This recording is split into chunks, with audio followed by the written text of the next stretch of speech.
Dalton tak dapat menjelaskan perbedaan atom-atom dengan unsur yang berbeda. Mengapa emas sama besi atomnya berbeda? Di bagian apa bedanya? Sementara bentuknya sama-sama bola pejal. Dalton tak bisa menjelaskan ini. Lalu kemudian ia tak bisa menjelaskan mengenai muatan listrik. Apa hubungan muatan positif dan muatan negatif dengan atom? Karena dia nggak bisa menjelaskan ini, maka ada ilmuwan berikutnya yang mengenai. Terutama, teori ini tak dapat menjelaskan susunan muatan positif dan negatif di dalam atom. Seperti yang kita ketahui, muatan positif dan negatif harusnya saling tarik-menarik, harusnya saling menempel. Kemudian, negatif sama negatif harusnya saling tolak-menolak. Kelemahannya, teori ini tidak dapat menjelaskan mengapa elektron tidak jatuh ke inti atom. Elektron yang terus bergerak harusnya suatu saat akan kehilangan energi. Energinya akan habis. Sehingga ketika energinya habis, dia akan ditarik oleh inti dan jatuh ke inti. Nah, Rutherford nggak bisa jelaskan kenapa hal ini tak terjadi.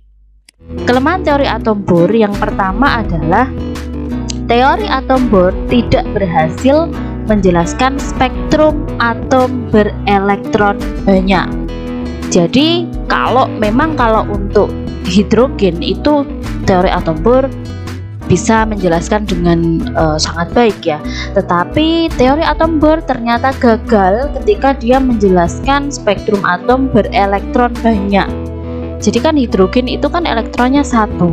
Nah, kalau untuk atom yang elektronnya lebih dari satu, maka teori atom Bohr tidak berhasil menjelaskan. Sehingga ini merupakan kelemahan dari teori atom Bohr. Nah, kelemahan yang kedua adalah teori atom Bohr itu tidak dapat menjelaskan fenomena ketika atom ditempatkan dalam medan magnet.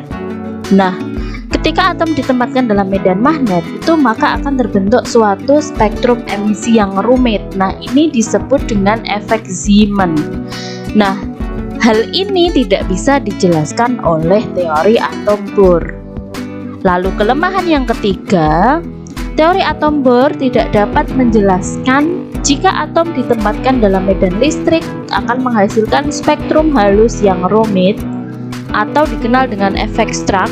Ini teori atom Bohr gagal menjelaskan ini, jadi nggak bisa menjelaskan, sehingga muncul teori atom yang baru yang kita sebut dengan teori atom mekanika kuantum.